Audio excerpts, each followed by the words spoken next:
are Wells Thompson, Zach Boggs, and Gideon Asante. Got a 4-4-2 going up against a 4-3-3. How do you think that's going to play out? Well, it's going to be interesting to see because the 4-3-3 is an attacking formation. Eagles are saying we're throwing everything out there. They definitely want to get a good result given their last two performances. And then Pittsburgh, they'll probably be satisfied with a point coming out of here, but I know they want to win. But the 4-4-2, they're going to say sit in the back, just stay organized defensively with their two lines of fours, and just see if the Eagles can break them down and then hit the Eagles on a break as much as they can. I think they got one of the top scorers in the league in Angulo. Jose Angulo, so it'll be interesting to see how the Eagles handle him. Jorge Herrera will be key, as always, as well as Thompson Wells for the Eagles. Wells Thompson coming off of a concussion and a sprained ankle in last week's game when he scored 2 goals to help Charlotte get their first ever win against Orlando City. And that's a big win because Orlando is a pretty good team and they've been doing really well. So getting that result is probably a very good confidence booster for the Eagles. See how they get on today.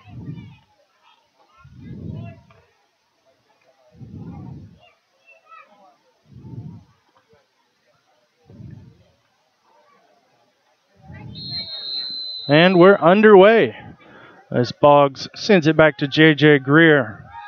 And he's looking for Wells Thompson. Thompson to Boggs on the wing. Trying to cross it in. Nice diving save from Mike Leash. Great ball by Boggs as well. On the ground, hard driven on the ground. Anything can happen there. Defender takes a deflection off, a defender goes in, keeper misreads it. Jorge was running in, just a little tap in. It's a brilliant ball. Trying to feed it up top to Angelo. Can safely corralling it. Both teams testing each other right now. How organized can you be in the back?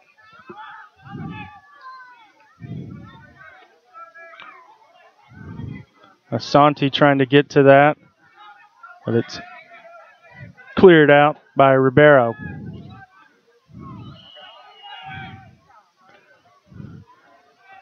And now Leathers losing it away.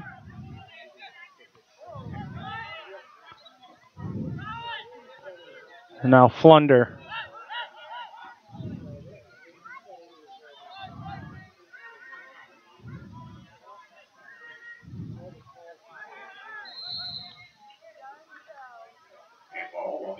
That's going to be a handball on Asante, so it'll be a free kick for the Riverhounds.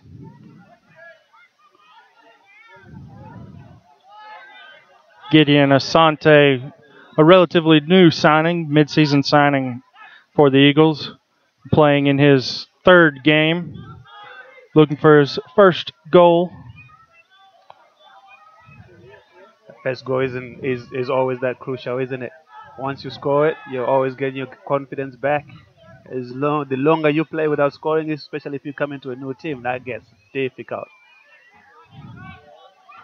And Asante with a heavy first touch, and Flunder clears it out. And interesting to me are the changes the Eagles have made with Drew Yates now sitting on the bench and Ben Noonan coming into midfield. Let's see how that's going to work out. Obviously, the last 2 games have been successful for them, so maybe they want to try and carry on that. Curious for me, though, is how Pittsburgh is going to get on without one of their top assist players, Joseph Ngwenya. Joseph Ngwenya is a Zimbabwean player. He's not even on the bench. I don't think he made the traveling team, so curious how they will get on without him.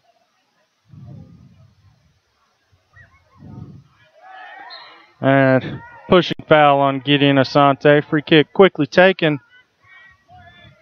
Earls dispossessed. Now Noonan over to Thompson.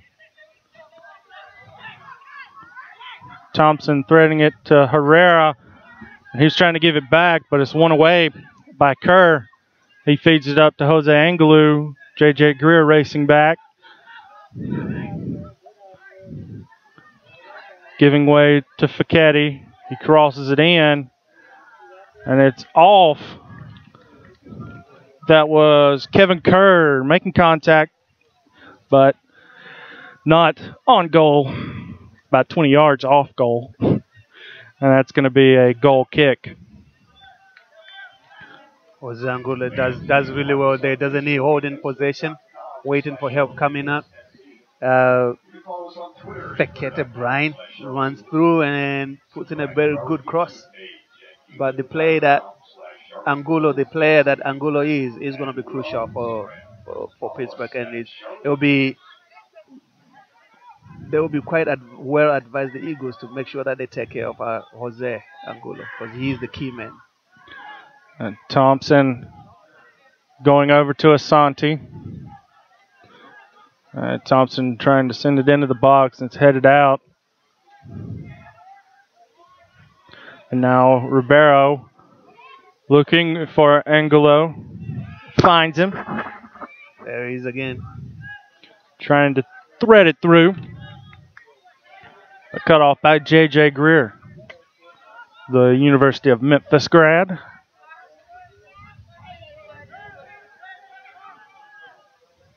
And Bilal Duckett clearing this one out. Going to be a throw-in for Pittsburgh.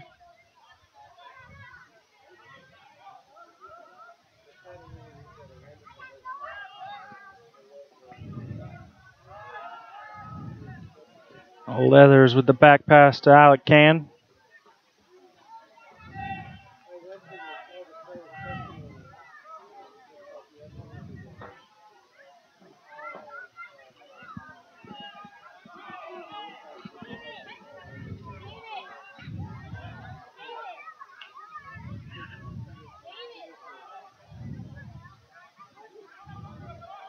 Asante trying to get to this one. Into the box, and now Wells Thompson takes a shot. It's just wide. Mike Leash having words with his back line. Not happy about the organization there. Good pressure by Asante there. Just not giving up on a play. And for me, the trick for the Eagles will be how to stop Angulo, right? So there are a couple of ways you can do this. You can man mark him out of the game, or you can always double team or triple team him whenever he gets possession, or you can cut off the supply of passes to him, supply of good passes to him. Eagles have 3 in the midfield, playing against 2 in the midfield. So that could be their advantage numbers-wise. Or they could just stick a man on Angulo and make sure that every time he's on possession, somebody else is right there with him. Not sure which one the Eagles are employing right now, as he's gotten a couple good looks, and they may need to look at that and shut it down quickly.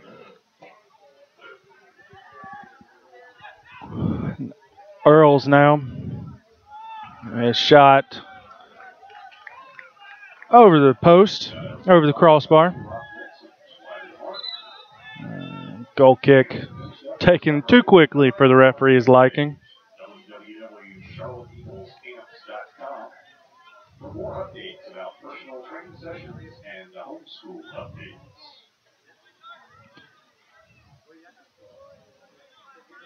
But back to your point about Angley, there's going to be a lot of communication between Ibakunle and J.J. Greer on this side of the field. Correct. There needs to be.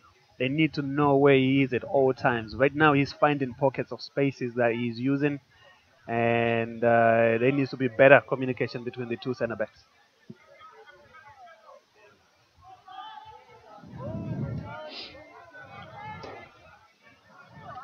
Sacheri coming away with that. Sending it forward. Red ball for Wells Thompson. 1v1. Flunder getting a deflection on that, allowing Leash to come forward and gather it. I would take Thompson going at a defender one-on-one any day. I don't know why he chose not to take him on because he was so isolated. That would also have given his teammates time to run into the box and assume positions to finish.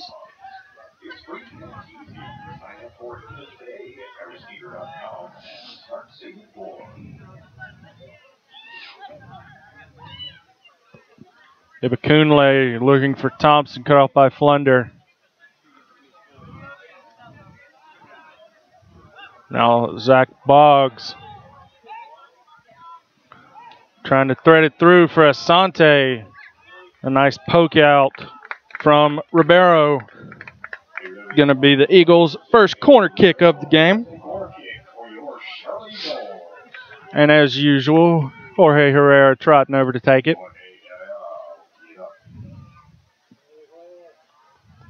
It's a great run by Asante, wasn't it? And a great ball by Boggs as well. The patience to hold up the possession until Asante gets in a good position to play it. Brilliant run, brilliant pass. Herrera curling this one in. Elish missing out. Luckily, Danny Earls was there to head it out of danger. Going to be a throw-in for the Eagles. Jorge must be asking himself, what kind of crosses do you guys want? That was a brilliant cross. Ibakunle in. And Facchetti clearing it out.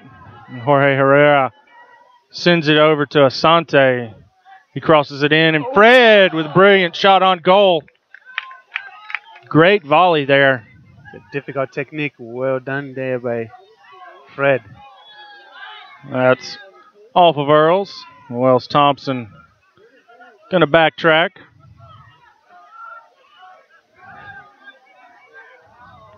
Giving away.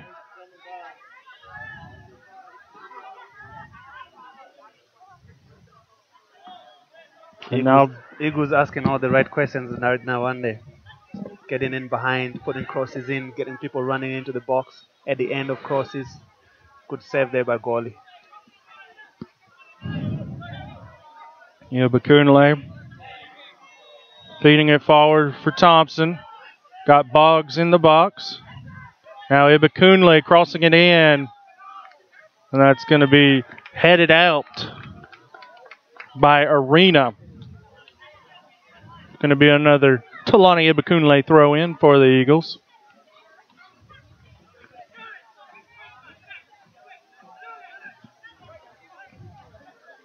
Looking for Boggs.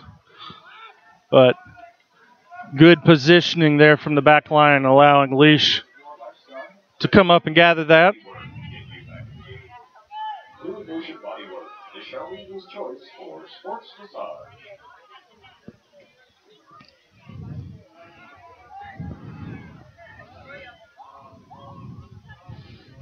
Angelou.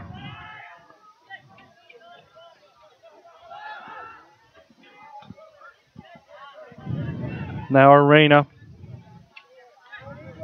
Last time these two teams matched up was in Pittsburgh in beautiful Highmark Stadium.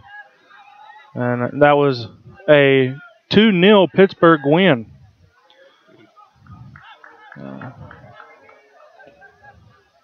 So Eagles hoping to get revenge and hoping to keep all 11 men on the field, as Wells Thompson was given a red card in Pittsburgh.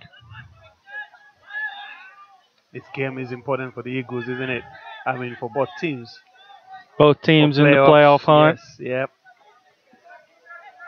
Riverhounds sit just 1 point behind the Eagles. Both teams vying for that final 8th spot in USL Pro playoffs. That's a great touch. Kerr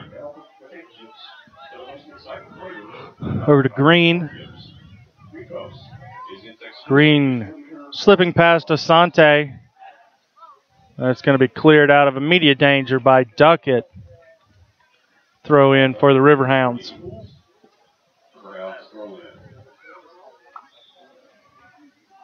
Right now, it just doesn't look like, as the Eagles are playing, the organization just doesn't look like they have a numerical advantage in midfield. It looks like Kerr and Daniels are controlling the midfield more than the Eagles would want them to. They're on the ball a little bit more. They got their forwards dropping in deep into midfield to receive possession and opening up passing lanes forward. So Eagles just need to communicate a little bit more. Just kind of what we talked about, Hunter. The organization just doesn't come up from practice. They have to talk. They have to communicate. You have to know what your teammates are doing. You have to read each other. As there's a foul called on Danny Earls. Right.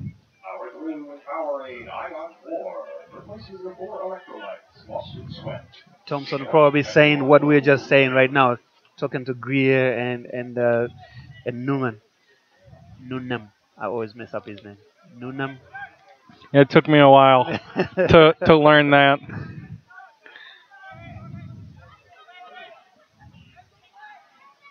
That's going to be a goal kick for Pittsburgh. Don't forget, for scores, stats, news, and more, everything you could possibly want to know about USL Pro, it's all online at uslprosoccer.com. And go ahead and like the USL Pro fan page on Facebook. That's facebook.com/USL Pro. And follow the league on Twitter at USL Pro for all the latest updates. As Alec Can is going to send this one out of play for a Riverhounds throw in. And the youngsters in attendance spring forward. That youngster.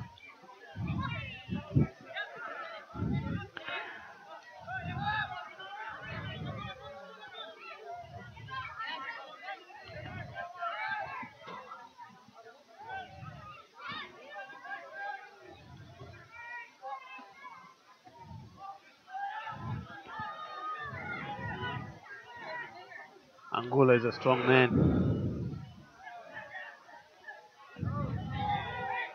Ref saying play on. Good sliding block from Ibakunle. And now Wells Thompson clearing this one out of play. Clearing this one forward.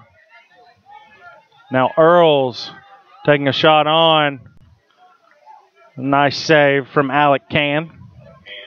Again, you see how dangerous Angola could be or can be. Holds up position under pressure, turns, and finds a delicate pass into the box onto the run of Danny Earls, the captain. And what almost happened there was almost a goal. The Eagles come now on their break. There's Boggs. Easy save for Leash. That seems like Angelou can turn nothing into something. Exactly. That's the kind of player he is, and that's why they're trying to play everything through him. They're trying to find him as much as he can. But back to that player there, Ben Nuna must be disappointed that ball didn't come across. Because he had made a brilliant run. It was 2 versus 1 with the goalkeeper. Easy tap in if the cross was right. There's Angola again. Giving way to Ribeiro. Headed out by Ibakunle. Now Noonan over to Sacheri. He's chipping it forward for Boggs. That's going to be up and over the lights. Yeah, can he kick it any higher? I mean, just a simple tap in to the outside will be good. Because we've got plenty of soccer balls outside. Well, maybe not. We're still waiting for one.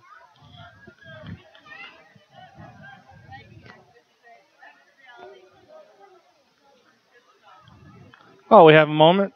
Don't forget that Nike is a proud sponsor of USL Pro. Follow at Nike Soccer on Twitter for all the latest Nike Soccer information. Jorge Herrera. And now Noonan. His pass to Asante. A little miscommunication there, and it goes out of bounds for Pittsburgh throw-in.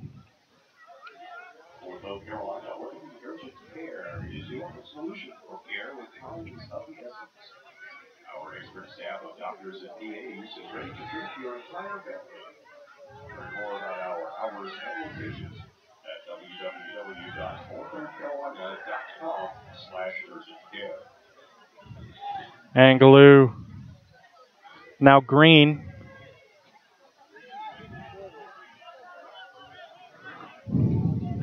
Back into Earls. Green again, back to Ribeiro. Fichetti. Earls. That's going to be a foul on Danny Earls.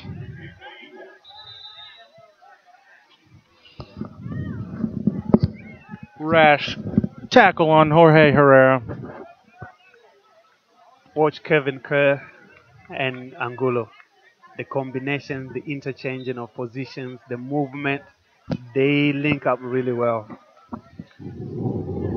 Just again, another little miscommunication there between Greer and Duckett.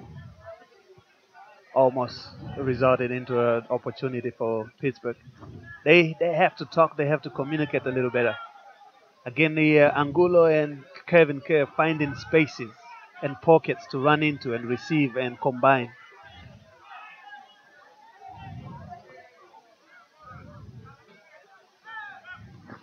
Greer and Duckett put in a top-notch performance last week against OC Lions, Orlando City. And looks like they'll have to put in a top-notch performance tonight if they hope to keep a clean sheet. Correct, especially if you're going to have a good run in the playoffs. Sacheri shot right into the arms of Mike Leash. Eagles probing. They're probing. They get in there, taking shots, putting crosses in, forcing the keeper to make good saves.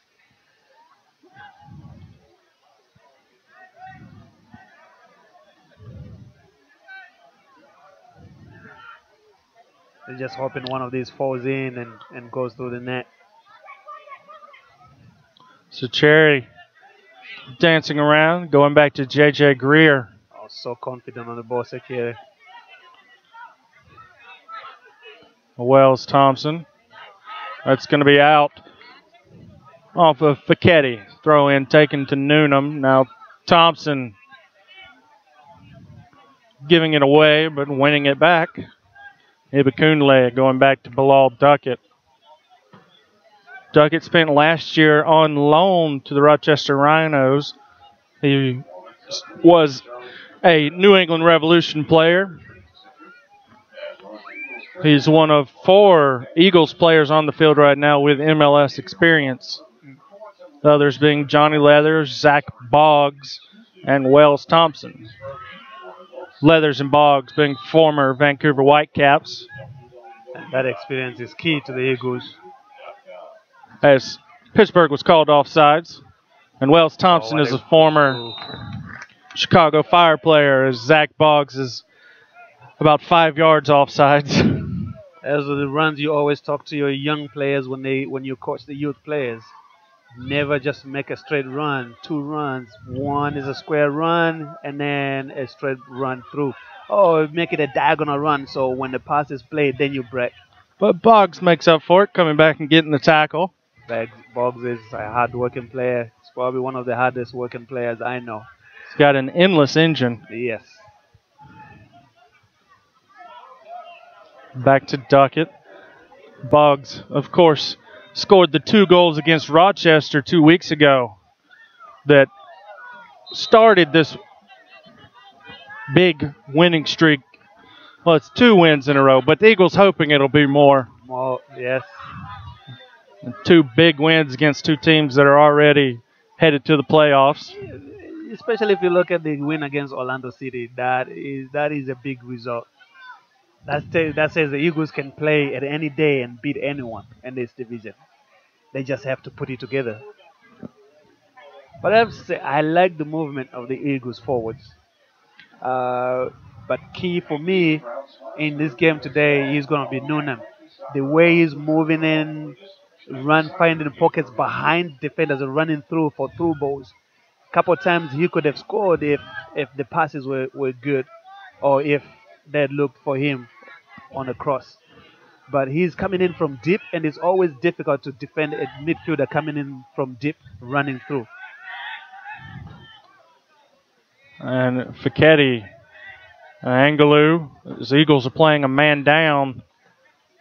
Angelou taking a shot on, and Jorge Herrera corralling it.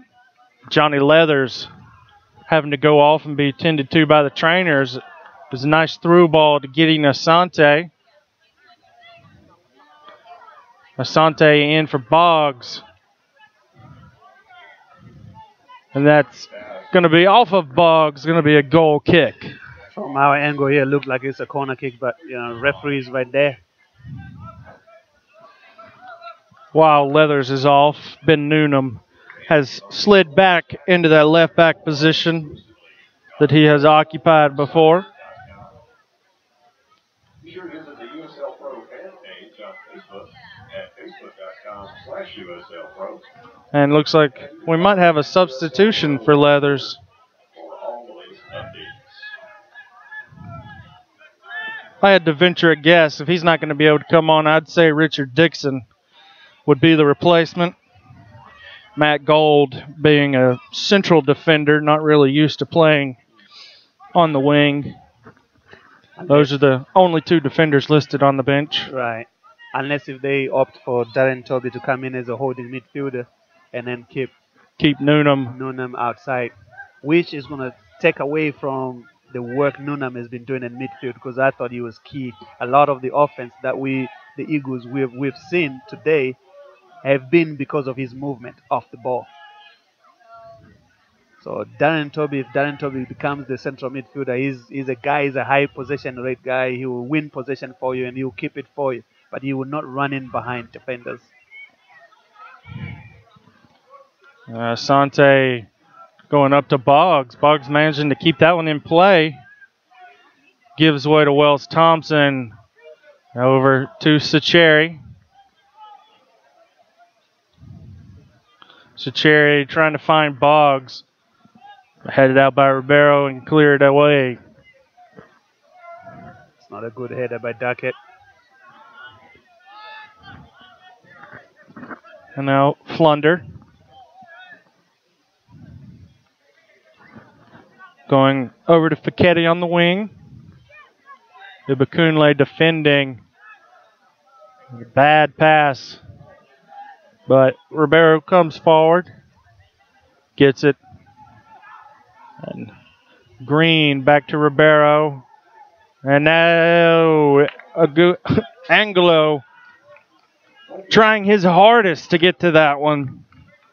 Unable to, and it's going to be a goal kick. The Eagles just dodged the one right there. Sloppy defending. Yes. Leading to a great chance.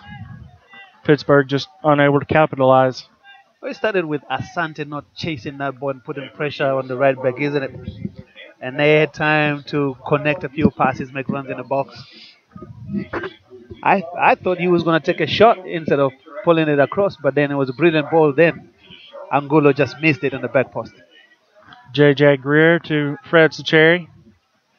Had the pleasure of meeting J.J. Greer's father last week. Came up from Memphis. Nice. To see J.J. play.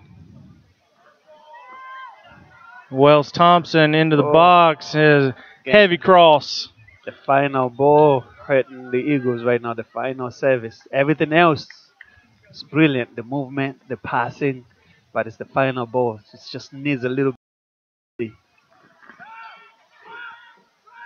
But that's a great run by Thompson. A great pass by Tolan.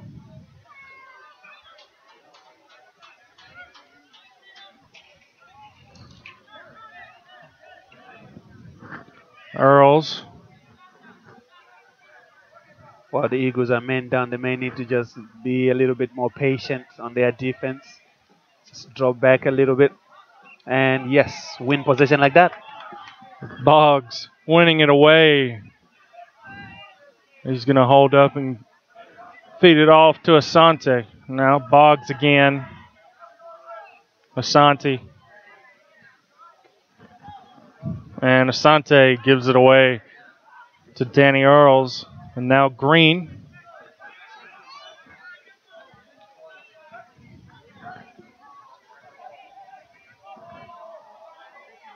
I guess we were both wrong.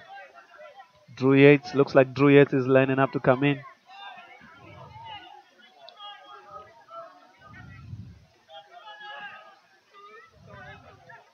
Don't give possession away right now while you're men down. Just keep possession. The longer you hit the long balls, the more you hit the long balls, the quicker it gets back. It comes back to you. Now you have to defend again. Control, possess. It was a good read by Greer. Possess the ball. We keep losing the ball.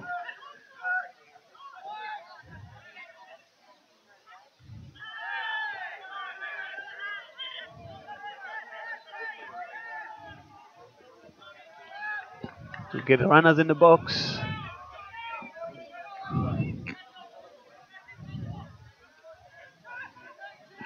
Boggs.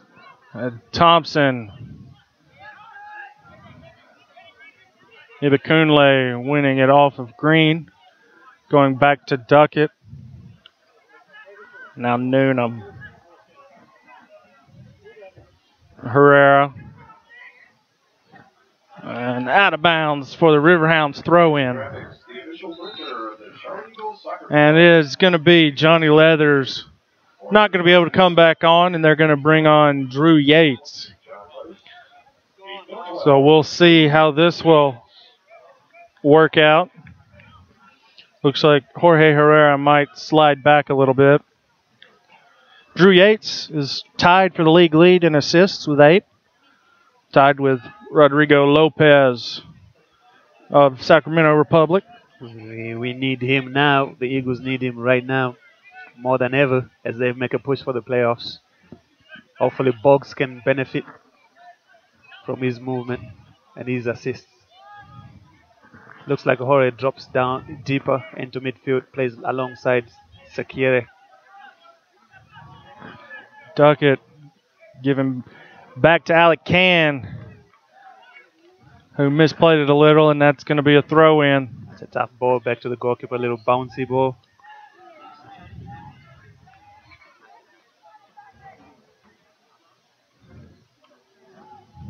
Dahlman crossing it in. Angelou. Great diving save, or jumping save, really, from Alec Can, but wouldn't have mattered. Angelou called for the pushing foul.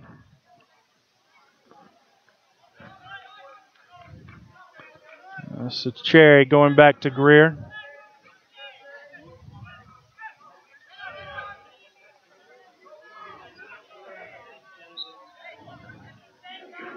A tripping foul on Kerr. Free kick quickly taken. Jorge Herrera on the ball now for the Eagles. Looking for Boggs. Finds him, and now Drew Yates in a foot race with Dahlman. And Dahlman comes out on top.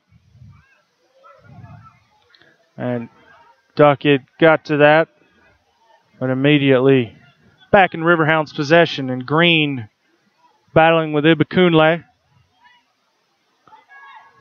That's going to be off of Ibakunle for a Riverhounds corner kick.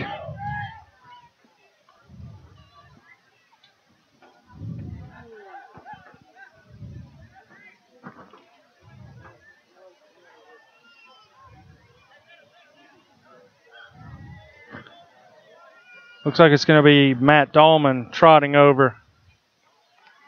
Taking their time to take a corner kick. Not sure if that's a tack or not. Or if it is, why it would be.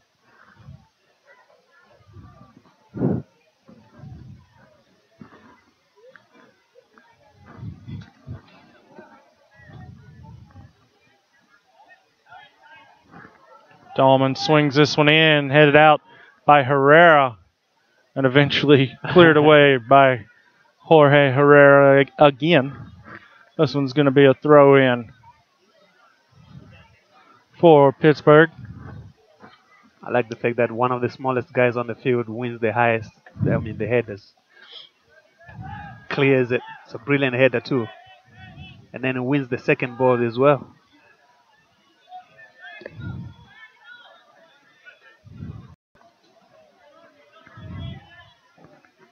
You get the sense that Pittsburgh is getting more confident as the game progresses. It looked a little jittery right at the beginning, but they're looking a little bit more confident now. Another corner kick. Good play from Matt Dahlman, forcing Wells Thompson to make contact with the ball shortly before it went out, winning a corner kick for Pittsburgh. And Dahlman's going to trot over and take it.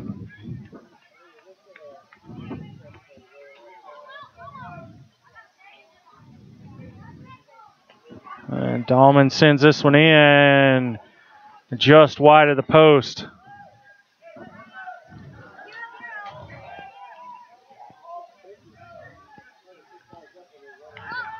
It's a great header by Brian. Found just a little bit of space. But it was a great delivery as well on the corner kick.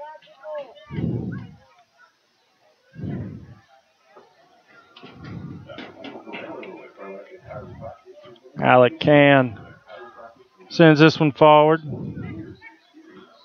And Drew Yates tripped up and giving it away. Back to Dahlman for Pittsburgh. He sends it forward, looking for Kerr. Duckett and Kerr battling. Kerr sends it back. And now it's across the field to Flunder. Arena. And Dahlman going back to Ribeiro.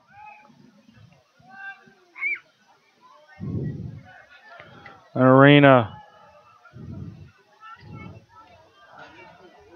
And offsides is Facchetti.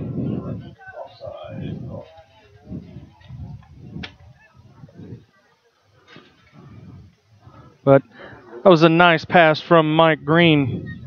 It was big diagonal ball to Kevin Kerr, and Facchetti just running through.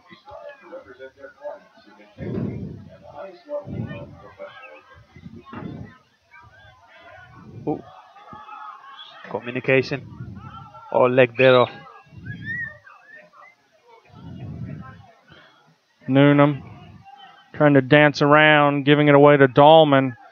Bustacheri comes up with it, and he was trying to feed it through to Noonan, but it was one away. And now Thompson going back. Thompson with it again. And now Yates. Thompson going back to Can.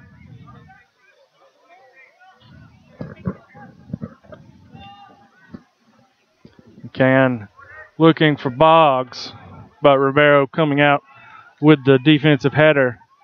And that's going to be a throw-in for the Eagles. Pittsburgh bench not happy about that. They disagreed.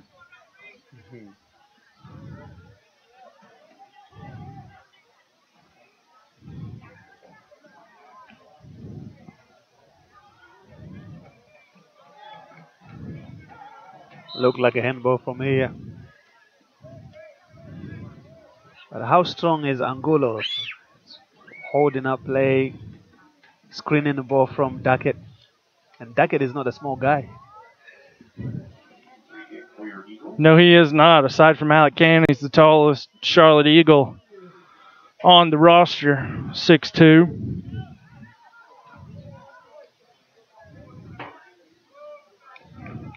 That's going to be a Charlotte Eagles throw-in.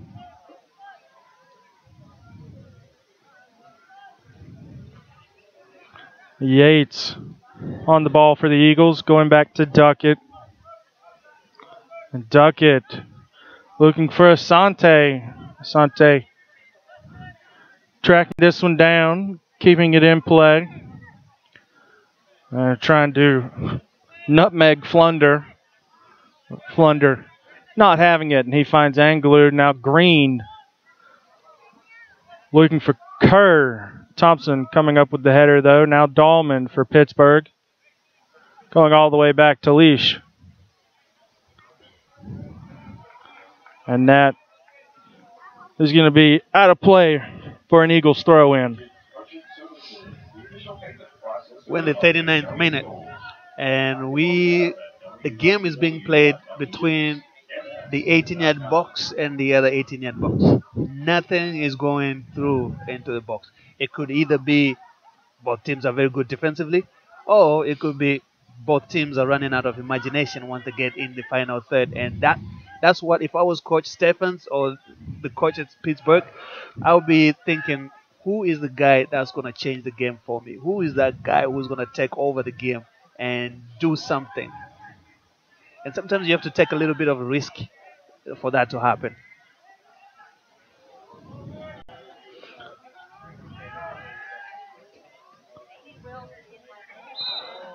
Yates and Kerr getting tangled up in the midfield. The foul going to be called on Yates.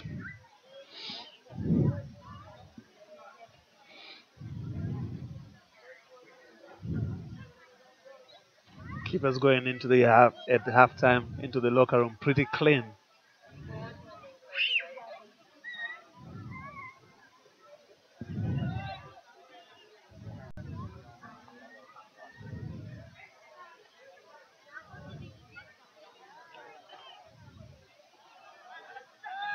All the way back to Leash.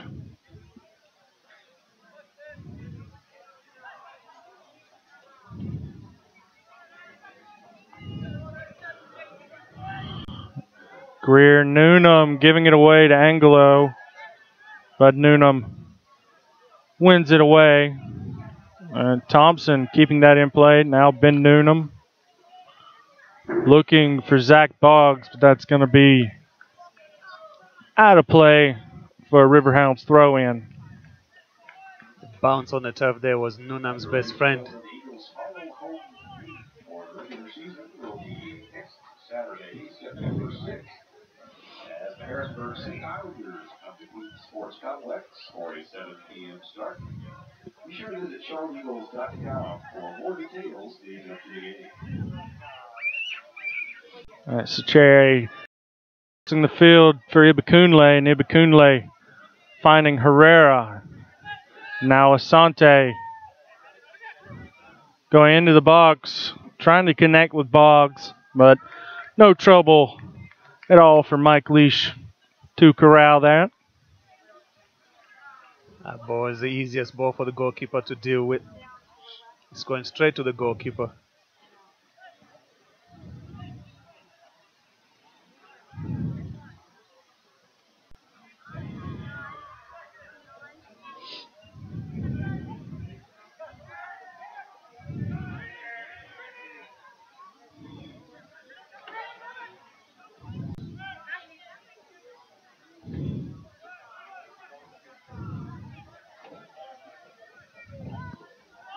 Looking for Green.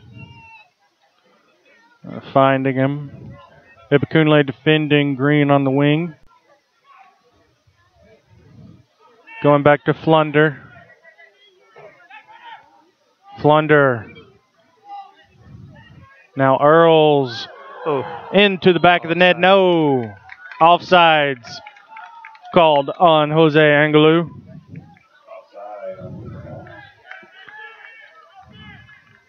Lucky for the Eagles, as that was... Lucky for the Eagles.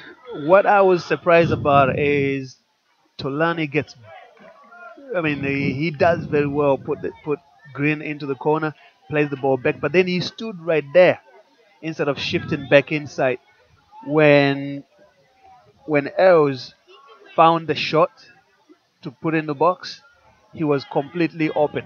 And we were in no man's land in that position.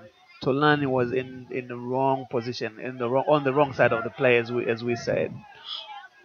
Sacheri's pass was deflected by Vincent. My roster almost flying away in the wind. Sacheri trying to poke this one up for Boggs. Boggs is a busy man today. A little bit more Boggs. help.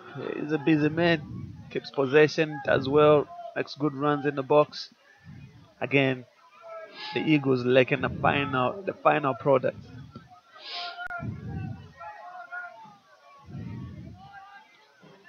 Sacheri over to Duckett.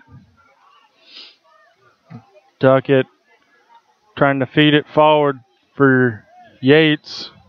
And that's going to be a pushing foul on Yates. He just felt that hand on his back and he went down because there was nowhere else he was going. He just went down pretty easily down there. Didn't it look like he was looking for that foul anyway.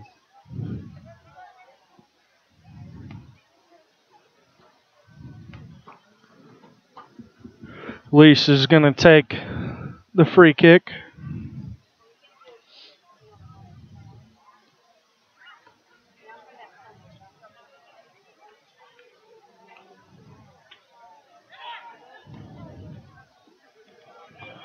Shot deflected by Duckett and then cleared away by Can.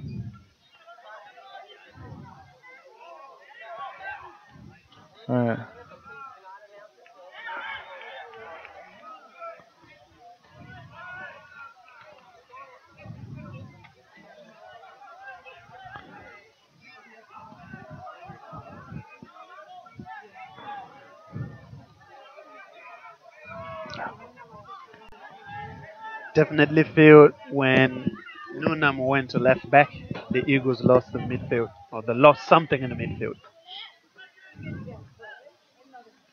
Angelou, good positioning to win that back. And Alec Can corralling that as Danny Earl's got a toe on it. Going to have 1 minute of stoppage time.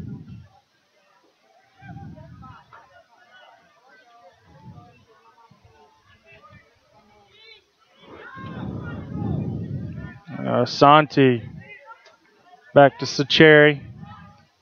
That's a great ball. Who else is running in the box? Oh, could be dangerous.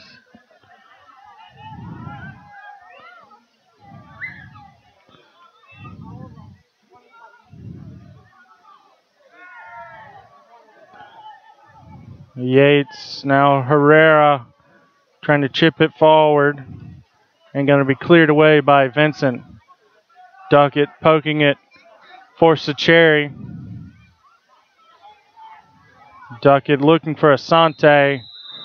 And that's going to do it for the first half as we go into halftime scoreless. But I would say Pittsburgh won the first half, even though they didn't score. They were the better team. They were composed. They created the most dangerous chances. They had the best opportunities. They put one in the back of the net. It was called offside.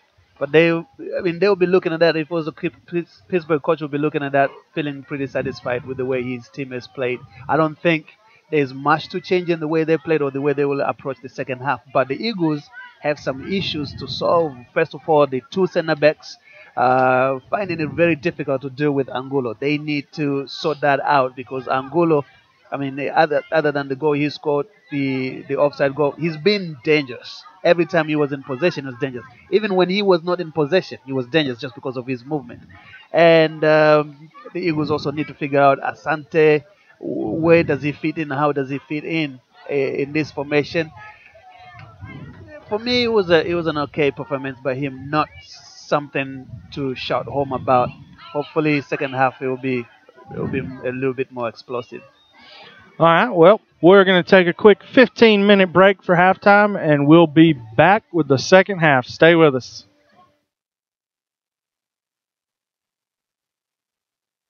Do you know who will answer when you call your merchant service provider? Our customers do. Personalized service and no annual contracts motivate us to earn and keep your business. Visit Allegiance Merchant Services online today to experience the Allegiance difference at AllegianceMerchantServices.com. Allegiance, the official payment processor for the Charlotte Eagles. Do you know who will answer when you call your merchant service provider? Our customers do. Personalized service and no annual contracts motivate us to earn and keep your business. Visit Allegiance Merchant Services online today. Well, sports ministry is like the gospel in action.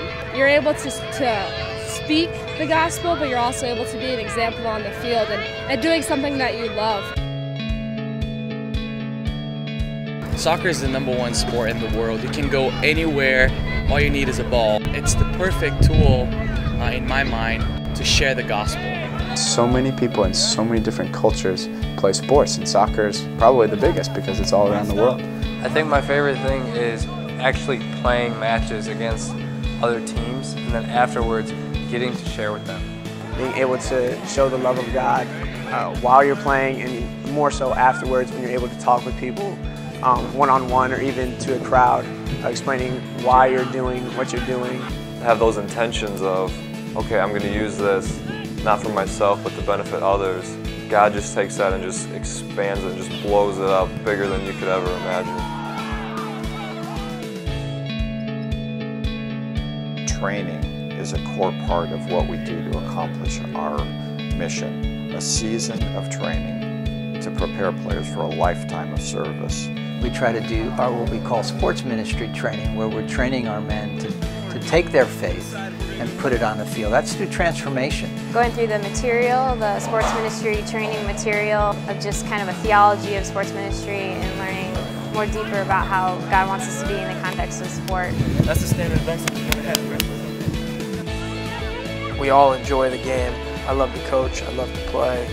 All these guys are driven, they're competitive, but investing in these guys on the spiritual side, that's what I get excited about, and that I get to do it within the environment of soccer.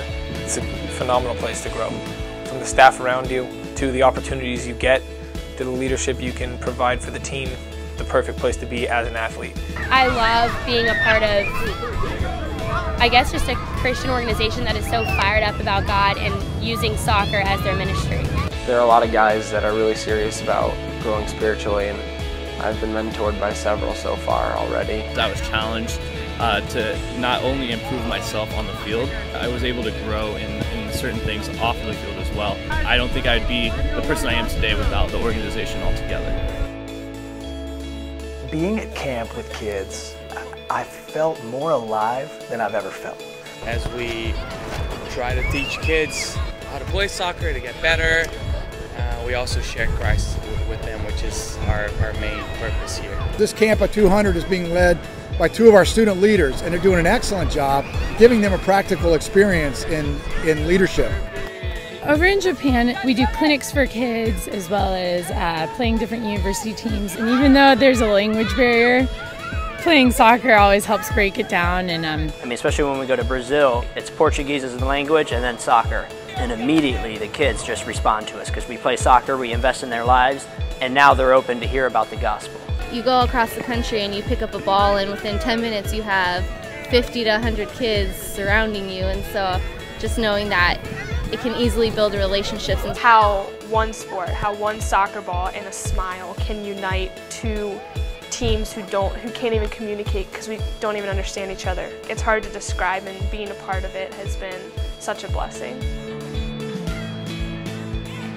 I was really feeling that we were supposed to live alongside people, to move into neighborhoods, to move into cities that need Christ's light, and just let Christ's Spirit flow through us there. Sports ministry, being a sports minister, brought us into the neighborhood. And we were using soccer to build relationships with the kids through soccer practice and playing soccer out on the field. My heart is to see this whole community transformed by God's love.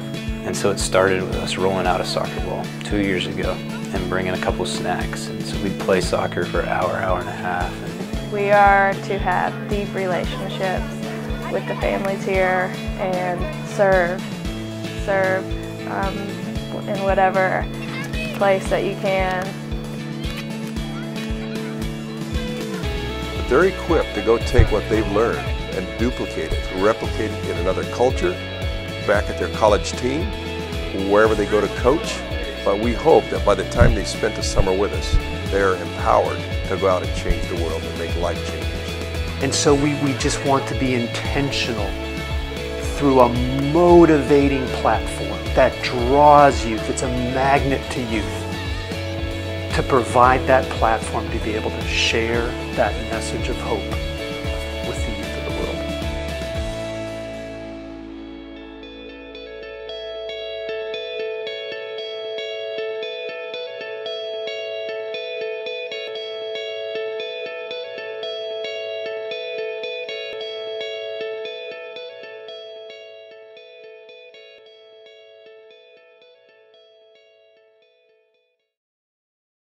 To experience the Allegiance difference at AllegianceMerchantServices.com. Allegiance, the official payment processor for the Charlotte Eagles. Do you know who will answer when you call your merchant service provider? Our customers do. Personalized service and no annual contracts motivate us to earn and keep your business. Visit Allegiance Merchant Services online today to experience the Allegiance difference at AllegianceMerchantServices.com. Allegiance, the official payment processor for the Charlotte Eagles. Camps with the Charlotte Eagles is the craziest, most insane thing that you'll ever love.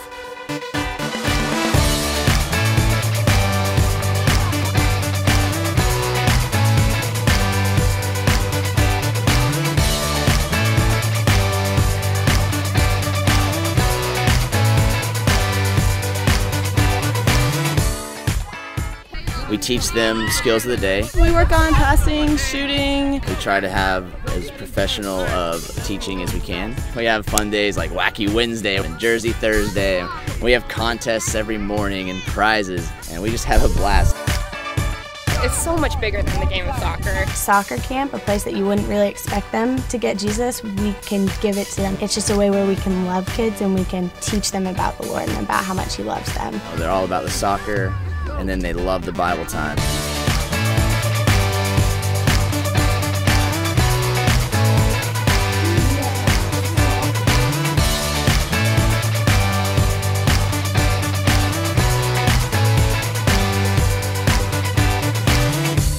The Elite Camp, we basically try and take our normal camps but step it up a notch. So Elite Camp, we try to pick up the quality, choose more challenging drills, and really try and push the kids athletically to see if they can improve and learn something new.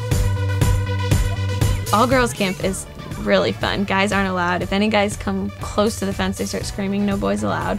I've never seen more kids that have been more encouraging. Running up, telling each other good job, giving high fives, it's really been a cool thing.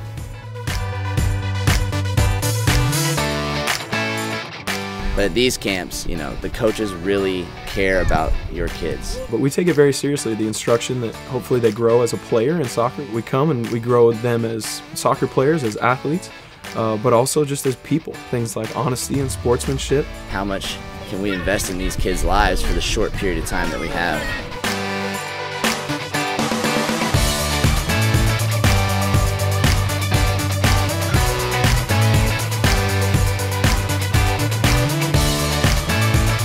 There's tons of kids, tons of energy, and God works miracles through that week.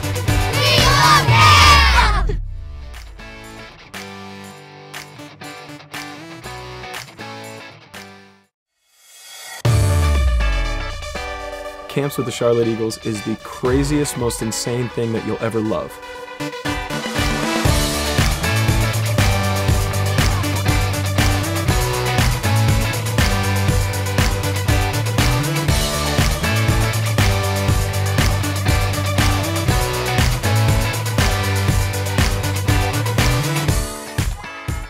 We teach them skills of the day. We work on passing, shooting. We try to have as professional of teaching as we can. We have fun days like Wacky Wednesday and Jersey Thursday. We have contests every morning and prizes, and we just have a blast. It's so much bigger than the game of soccer. Soccer camp, a place that you wouldn't really expect them to get Jesus, we can give it to them. It's just a way where we can love kids and we can teach them about the Lord and about how much He loves them. They're all about the soccer, and then they love the Bible time.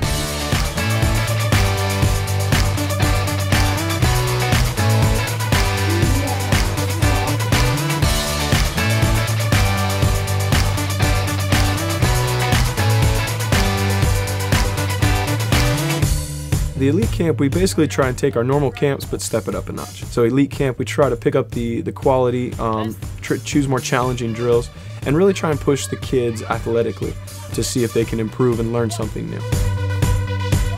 All girls camp is really fun. Guys aren't allowed. If any guys come close to the fence, they start screaming, "No boys allowed." I've never seen more kids that have been more encouraging. Running up telling each other good job, giving high fives, it's really been a cool thing.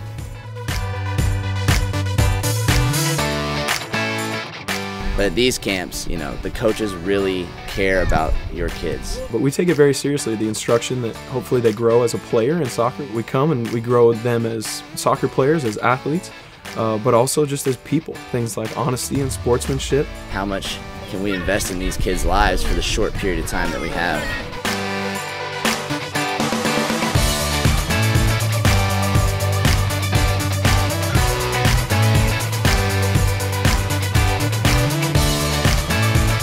There's tons of kids, tons of energy, and God works miracles through that week.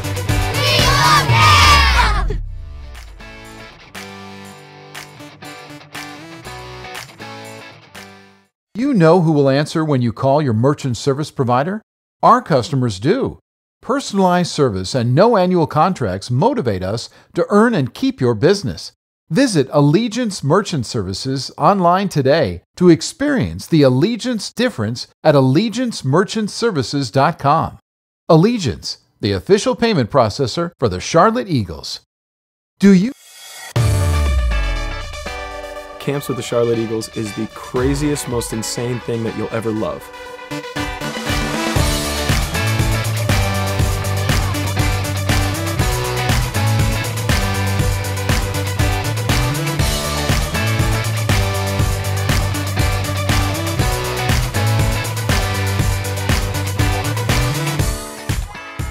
We teach them skills of the day. We work on passing, shooting. We try to have as professional of teaching as we can. We have fun days like Wacky Wednesday and Jersey Thursday. We have contests every morning and prizes, and we just have a blast. It's so much bigger than the game of soccer. Soccer camp, a place that you wouldn't really expect them to get Jesus, we can give it to them. It's just a way where we can love kids and we can teach them about the Lord and about how much He loves them. They're all about the soccer, and then they love the Bible time.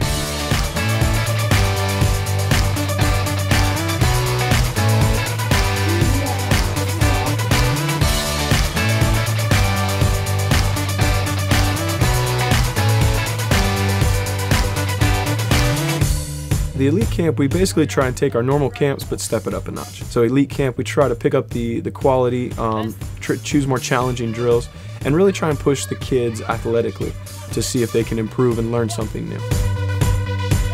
All girls camp is really fun. Guys aren't allowed. If any guys come close to the fence, they start screaming, "No boys allowed." I've never seen more kids that have been more encouraging. Running up telling each other good job, giving high fives, it's really been a cool thing.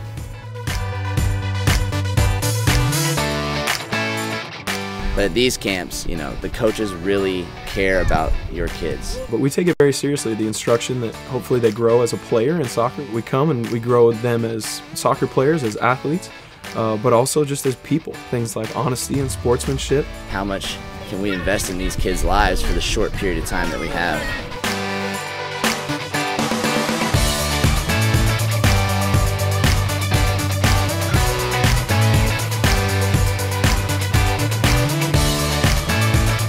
There's tons of kids, tons of energy, and God works miracles through that week.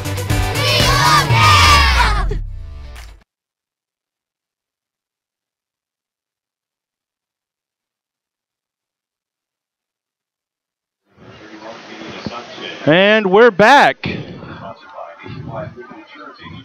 We have one substitution to tell you about. Matt Gold coming on for Gideon Asante. That's going to allow Ben Noonan to shift back up into the midfield. Yes, that's what the change we were talking about. The Eagles had lost so much with Ben Noonan going back in the defense. I'm pretty sure Coach Stefan and his staff recognize that as well. The contribution he has in midfield is crucial to the Eagles' play, the style of play. It'll be interesting to see how Gold plays a right back. He's spent his entire collegiate and professional career at center back or center defensive midfielder. It's a lot more running on the outside. But he looks like a guy that can run forever. Gold started all year last year in that formidable center back pairing with Fujiro Okiyama that the Eagles rode all the way to the USL Pro finals. As Boggs was trying to connect with Yates. Idea was good, just the weight of the pass was too much. Can immediately distributing to Gold. Here goes J.J. Greer. Now Bilal Duckett.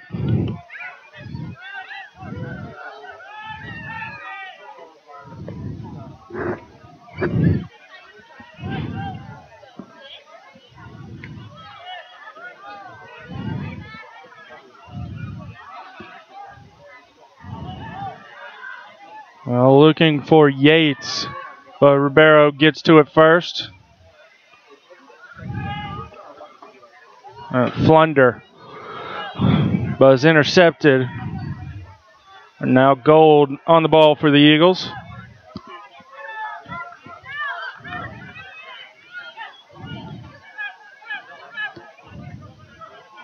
Ibakunle trying to connect with Ben Noonan, his teammate at Wake Forest. They played a couple years together.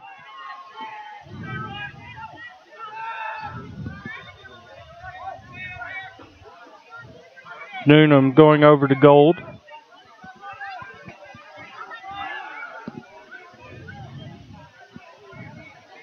And now Sacheri.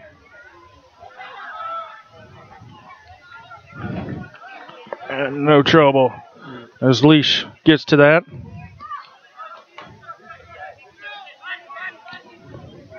Asante.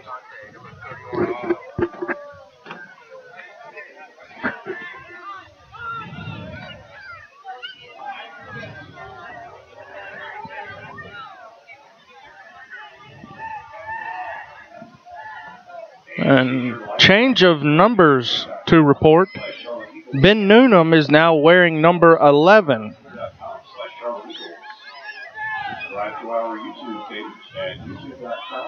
So he's wearing an 11 jersey, but number 5 shorts.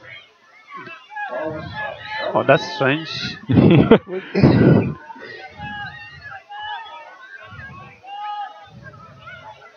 I wonder if his original shirt was bloody and they had to change it.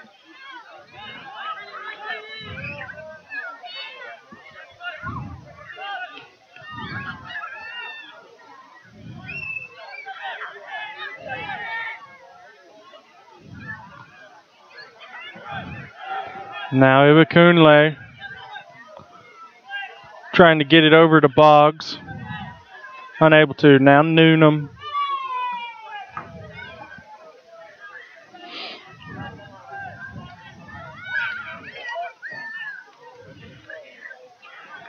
You know, Hunter, during this half I was talking to a couple of parents and a couple of kids, and the kids made an interesting point that in this game, as long as their team's in their own half, the passes are on the ground, they are crisp.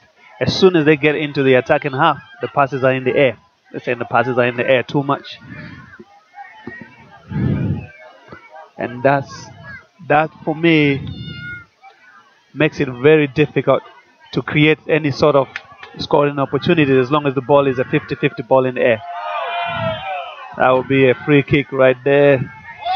Is that a reckless play? Dangerous play? Is that a yellow card? No foul? No foul. No call. I was wrong on both. The PA announcer was wrong too. It definitely looked to me like a foul. But and a yellow card foul. I think the ref played the advantage as Sacheri got a shot. Just went a little wide. But yeah, that was a very hard tackle. That was. That I could definitely have seen the referee going into his pocket.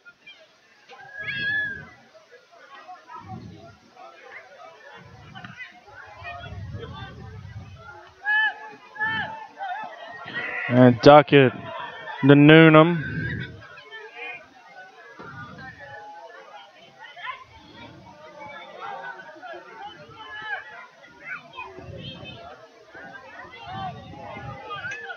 And Yates holding up. And Yates getting it back from Thompson. Now Thompson, Boggs, Thompson again. Now Boggs, Ibikunle, Green defending. Ibikunle trying to connect with somebody in the box.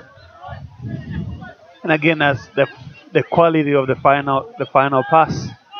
It looks like Duckett is in some trouble right here. Angelou. Noonan with a sliding stop, and that's going to be out for a corner kick. Duckett in some really discomfort,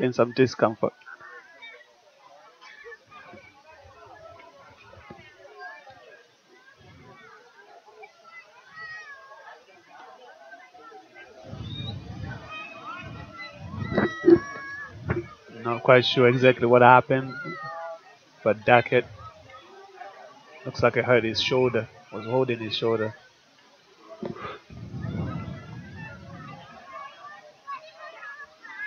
Matt Dahlman over to take the corner.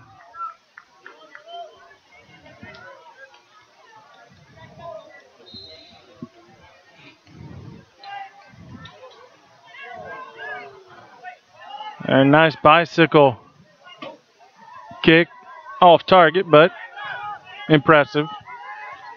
Now Boggs trying to track this one down, but poked back to leash by Vincent. Noonan. Now Matt Gold giving way to Noonan, looking for Boggs, but scooped up by leash. Good play, good combination of passes, good movement. Matt Gold providing the width and the outlet passes on the right side. His movement or his involvement on the wings is going to be crucial as the Eagles try to break down that right side, that right flank. But now Fichetti. Yes. That's always the danger, isn't it? You attack, you leave gaps in behind you, and then players like Fichetti will exploit those.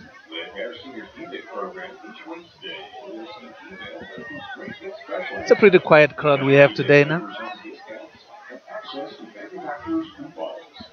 It's free and it's easy. Sign up for Eager today at harristheater.com and start saving for. Alec Can taking a goal kick, looking for Herrera. Herrera wins the header, but it's out of play for a throw-in.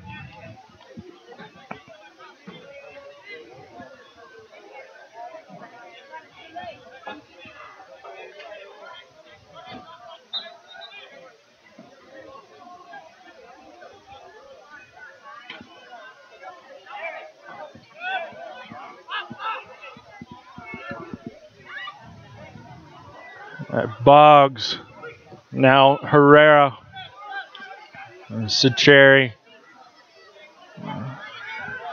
Thompson trying to get it over to Gold, does. Now Thompson, Fichetti tracking back to defend Gold, and that's going to be off of Fichetti for an Eagles throw-in.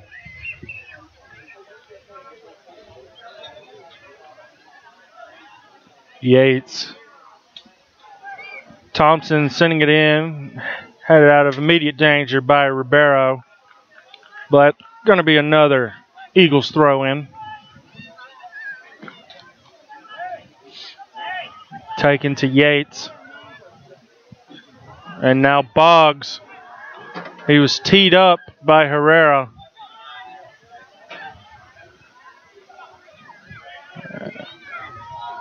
Now Sacheri tracking that one down. Battling with Kerr, gives way to Noonan. Was dispossessed by Fichetti. And Angelou was called offside.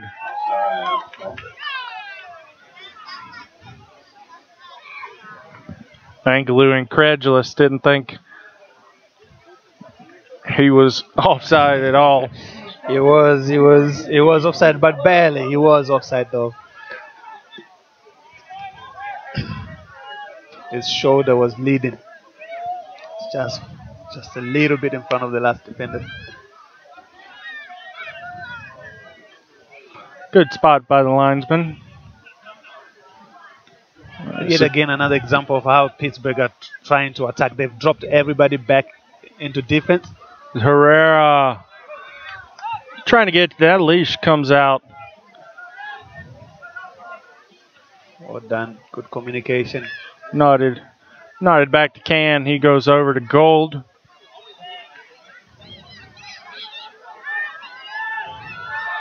So Pittsburgh dropping back into almost a 4-5-1 formation, leaving one guy up top.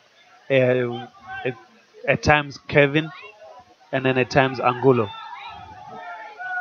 They're always looking for that fast break as soon as they win possession in midfield. Poked away by Greer. Now Yates going over to Ibekunle, who's switching things up. Now he goes to Sacheri. Yates, Sacheri. Back to Duckett. And Sacheri again. Over to Greer. Angelou hassling him. And now Thompson slipping past.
And for the Eagles. And that's going to be a goal kick for Pittsburgh. Ah, you're right. It looks like Guy Brandel is going to come on for the Eagles. And we have substitutions for both teams. First for the Riverhounds. And Kevin Kerr is going to come off. And coming on is going to be Alfonso Motagalvin. And coming off for the Eagles is going to be J.J. Greer, and Guy Brandel is going to come on and replace him. So, Eagles playing with only two center backs. Two center backs. Granted, Wells Thompson has some fullback experience in the MLS, and Fred Sacheri will be playing there to screen the back line, but they want to put numbers up. They want to put numbers forward. 86th minute, you got a little over 4 minutes to score 2 goals if you want to keep your postseason hopes alive. You have to say Kevin Kerr for Pittsburgh had put in a good shift today. He and Angulo linking up, their play was dangerous every time.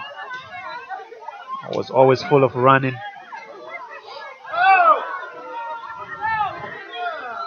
Tyrone Hall would have been called offsides if he'd been able to connect with that.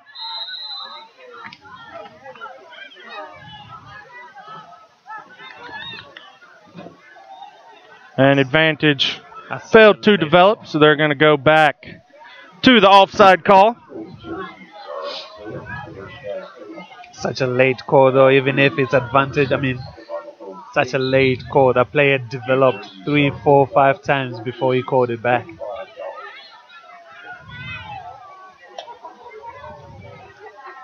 Leash sending this one forward.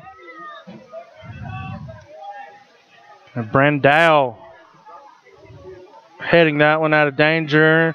Duckett clearing it. Trying desperately to find an Eagle teammate.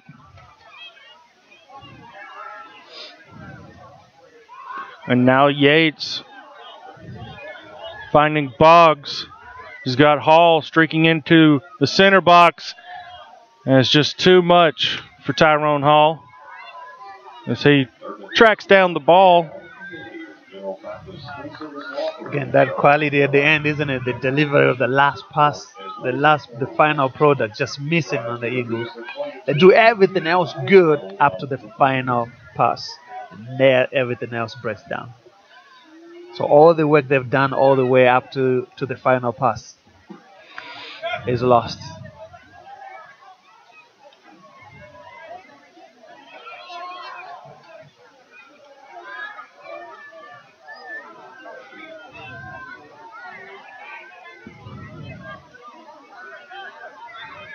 Brandel now. The Brazilian connecting with Herrera, but that's going to be cleared out. And now Dahlman sending it as far forward as he can. Sacheri doing good work to keep that. And that's going to be a throw-in for the Riverhounds, who are not going to be in any hurry to take it.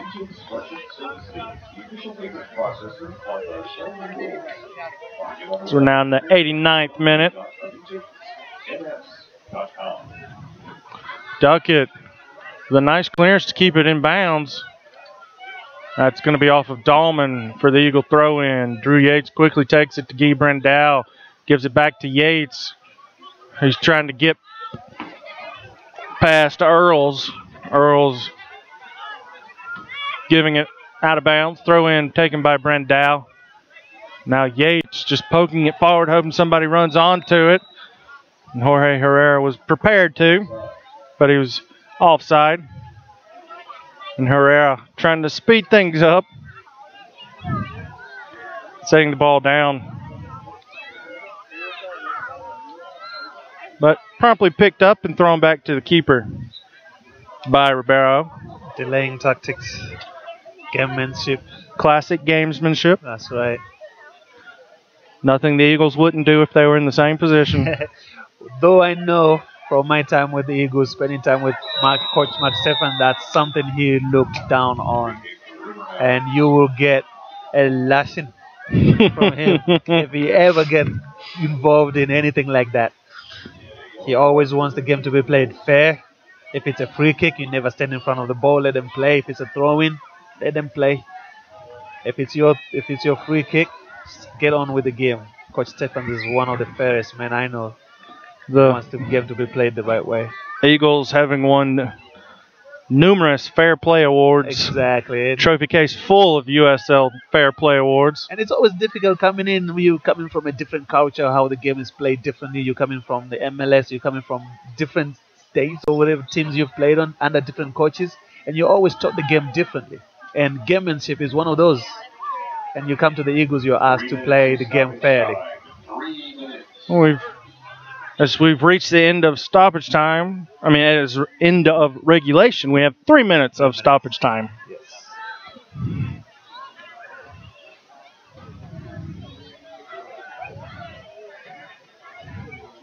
Noonan chipping that one forward for Boggs. Boggs trying to make something happen.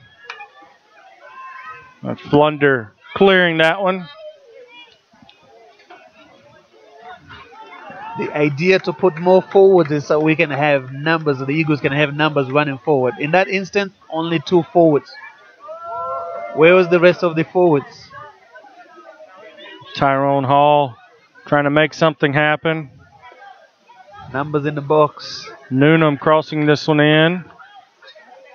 Back to Noonan. Now Wells Thompson, Fred Sacheri, Guy Brandau.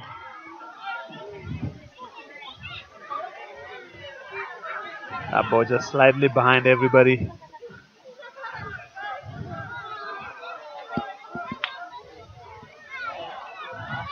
Going to be a throw in for the Riverhounds, as the Eagles and Eagles fans can feel their season aspirations fading away.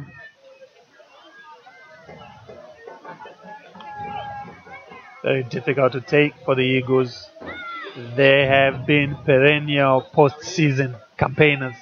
They've always been in the postseason games.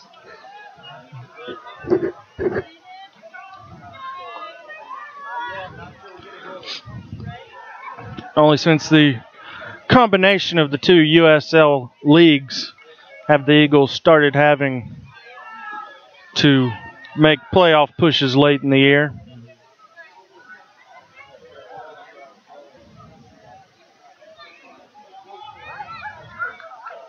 It gets really difficult these times where teams have progressively gotten better and better. Each year the league has gotten stronger and stronger. So if you have a bad start of the season, you have to turn the season around as quickly as you can. Otherwise, the later it goes, the longer it goes, the difficult it gets to get into playoffs. That's what the Eagles are finding themselves into. A nice interception header from Ribeiro. And now Predum battling with Golden Duckett. And now Sacheri dancing around, trying to find somebody to get the ball to. He could have put the game away there if he decided to play with his team as 3 versus 2. Pass the ball around, easy goal. But he decided to take everybody on by himself. Referee looking at his watch. And that's going to do it. As the Eagles lose 1-0. That ball goes right on top of the building.